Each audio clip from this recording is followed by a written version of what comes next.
guys, so today we're heading out to a pretty cool little campground that we've always wanted to go to.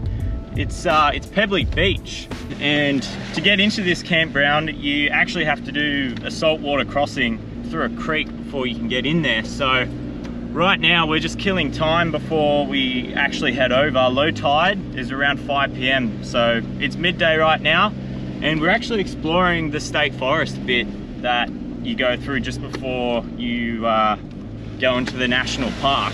And yeah, we're gonna go and collect some firewood. It's the I'm just trying not to get bogged in a bog hole here. Yeah, it's the middle of winter, so it's actually quite cold. Wow. And yeah, we need to go find some firewood. Then we'll head over, check out the crossing, hopefully do a little bit of fishing. Love to get like a flathead or something to cook up. And yeah, we'll see how that goes. All right, let's grab some of this firewood over here.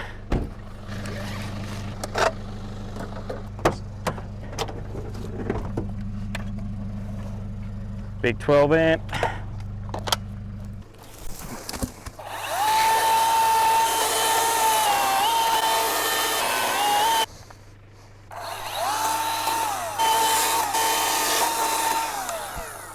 Friggin' love this little thing, it's an absolute beast. Would not go winter camping without this thing anymore.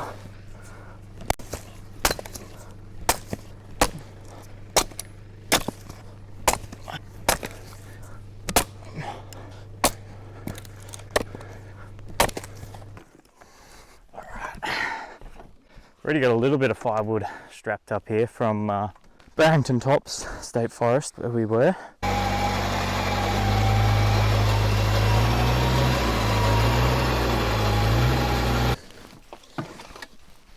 So I've strapped the hell out of that and it does feel pretty solid now.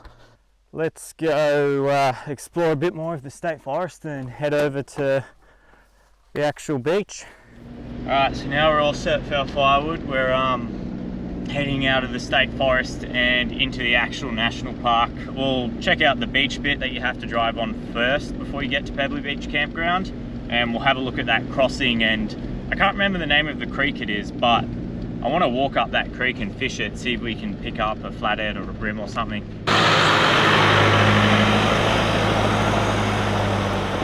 Coming onto the beach bit now, I think. That sign says high clearance 4-wheel drives only beyond this point, but like, I don't know, like you'll get a standard 4-wheel drive in here like super easy. There's nothing particularly hard around. It's more just nice scenic stuff, especially once you get onto the beach.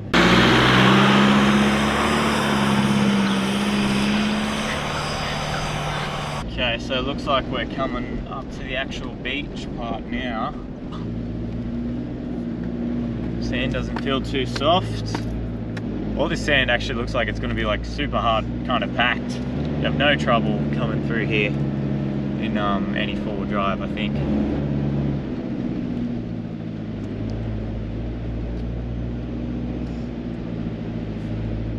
Coming off the beach now, I think this is the part where you've got to cross just in here. Yeah, Station Creek, this creek here is called, by the way. It's about 1 o'clock now, and I think we've got till around, I don't know, like 4 or 5 until the tide gets low enough to cross. So yeah, let's do some fishing, see if we can pick anything up from this little creek here. Okay, so I just had a bit of lunch to eat. Gonna leave the patrol sitting there for a little while we go for a fish. It's gonna get a really good wash when we get home. Actually, as soon as I get out of here on the way home, give it a really good spray out underneath for any salt, especially after this crossing, which we're going to do in a couple of hours. Anyway, until then, I'm just going to explore this creek. I've forgotten the bloody name of the creek again. I just said it before. See if we can get anything. Just running the light setups. This is my ultralight one, 6-pound braid, I think 6-pound leader. And this is a Daewoo double clutch in that prawn color, and it's one of those shallow diving ones. Should be good for this sand flat type of stuff, I reckon. I'm absolutely kicking myself. I just completely forgot to bring my beach rod, my beach setup. But if I'm honest, beach fishing is probably what I know the least about, so I'm going to be sticking to the estuary stuff anyway.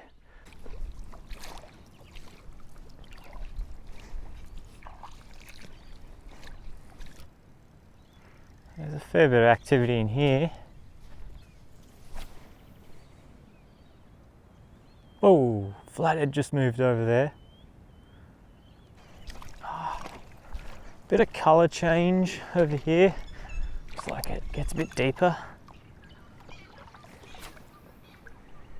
Alrighty guys, so I just got a little flatty. I didn't have the bloody camera rolling, which is a shame. But anyway, just trawling that little Daiwa double clutch along, and we picked this guy up. He's not very big, but I am going to give him a measure just to see if he is legal. So legal size for a flatty is 36.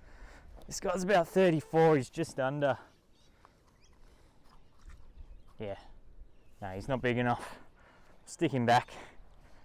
Hopefully I can pick up a couple more around here. See you, buddy. Off he goes.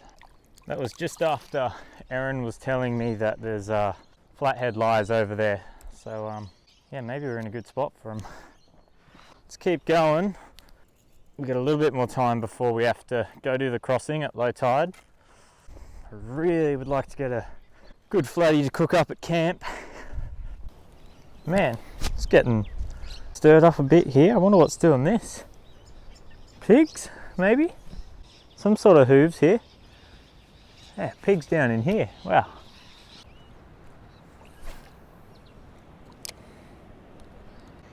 Oh, something just shot off over there. Could have been a flathead.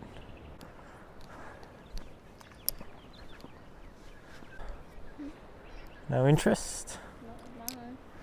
No. Oh! Oh! Oh, you serious? Yeah! Wow! Are you recording this? Oh, yeah, I think so. Oh, just as it hit. Ah. Oh. Oh, he's a good eating size too. Oh, get up here, mate. Get up here. Oh, perfect. Yeah, he's about a, I don't know, like a 40, something like that. It'll be a nice little one to cook up. Oh, man. Oh, yeah, about 40, 41, 42. Beautiful. All right, so I'm going to head back to the car now and gut this guy, fillet him, chuck him in the fridge for dinner tonight. I think Aaron is going to fish a little bit more while I do that, and then by the time I've got him sorted, it's probably going to be time to do the crossing over to Pebbly Beach. Back at the car now. The tide has definitely gone out more and people have been crossing, but I'm going to wait until it's as low as possible. Right, fish board thing, filleting knife. We probably got like 20-30 minutes before low tide. The water's already very low. Stomach's not very full. They are a weird thing to prepare, flathead, because they are obviously a different shape. You do end up getting some different shaped fillets off them, but they are really good, and you do get quite a lot of fillet out of them. Okay, now he's all scaled and gutted. We'll get some fillets off him. I'm going to go right in here, as close to the head as I can. Cut across. Got to watch right here. Those things there, poisonous spikes that they get you with. Yeah, they prick you with those if you're not careful. If you ever watch me catch flathead in a video and I don't sort of like go to pick it up straight away, it's because of these here. They swing their head side to side like that, and if you try to grab them here, they'll swing their head back and prick you with them. It's the start of one fillet. I feel like I missed some good meat there, but oh well. All the way down his back, as close to the spine as possible on the way down. Alright, now that's not very neat at all, but there's one fillet off him. Get this other fillet off him. For some reason it's always easier getting the second fillet off. I'm not exactly sure why it is. Ah, jeez.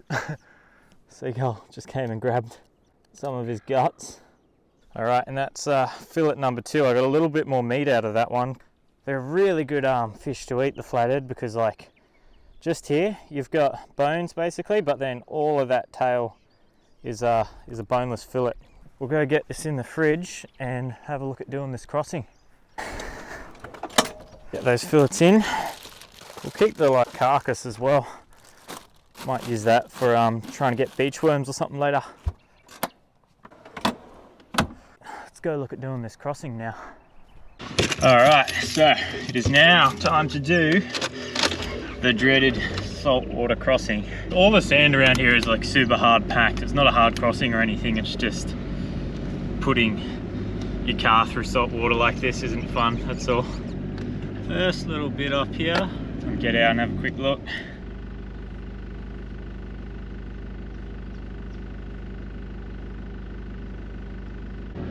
So I'm going to go absolutely slow as possible, keep the car in first low, and yeah, try not to splash anything up on the car if I can help it.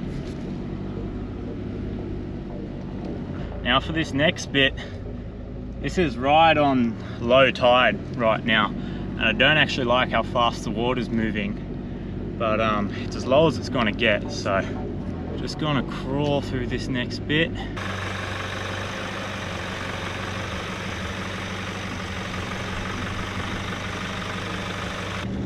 Don't actually like how fast the water's moving. Don't want it splashing up on the underside of my car.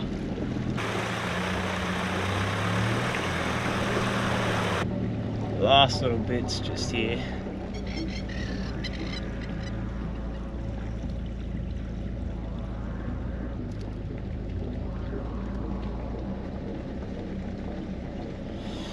Right, I didn't like that at all. I hope this campground is worth it.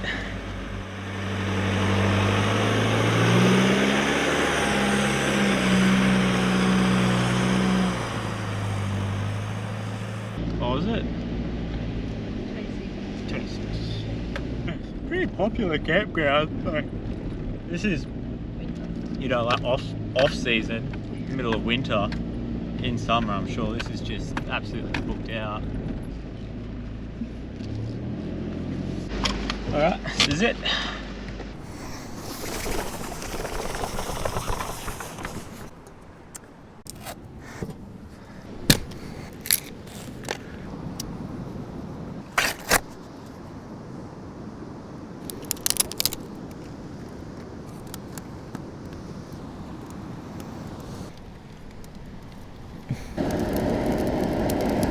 Alright, so we're all set up now. Got the fire going pretty good. Got a few things charging over there, and yeah, it's time to start cooking up this flathead. So this is how we cook up fresh fish when we catch something. So what we've been doing on this trip is pretty much heating up a bunch of butter in the pan, chucking in a heap of diced up onion, pretty much just chucking the fillets on that and putting on heaps of salt and pepper. It's been bloody good. This thing was caught like an hour or two ago. So we'll get this pan going with a lot of butter and onion. So there's pretty good sized fillets considering, you know, not a very big fish. Get that on.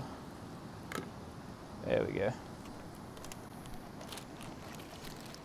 Heaps of pepper, heaps of salt. Look at that. This camera's SD card just decided to fill up just then, and I thought it was a new one, so we're not going to worry about that camera. So we're going to pull that off now. It's pretty well done. One bit fell apart, but that's okay. Best thing to do is grab off your fillet, other little bit of fillet. See if we can keep this together as one bit.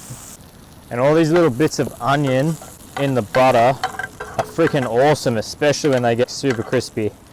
And then we tip a bunch of this on top of the fish as well. Alright, there we go. I need to work out some better lights or something for if I'm filming a cook up, but there's our fresh flathead. We're gonna go sit over there by the fire and enjoy it. And yeah, after that, we might have a bit more stuff for dinner, go to bed, and tomorrow we'll see if we can get anything else. Freak, that tastes good. Alright, more fishing, more beach stuff tomorrow.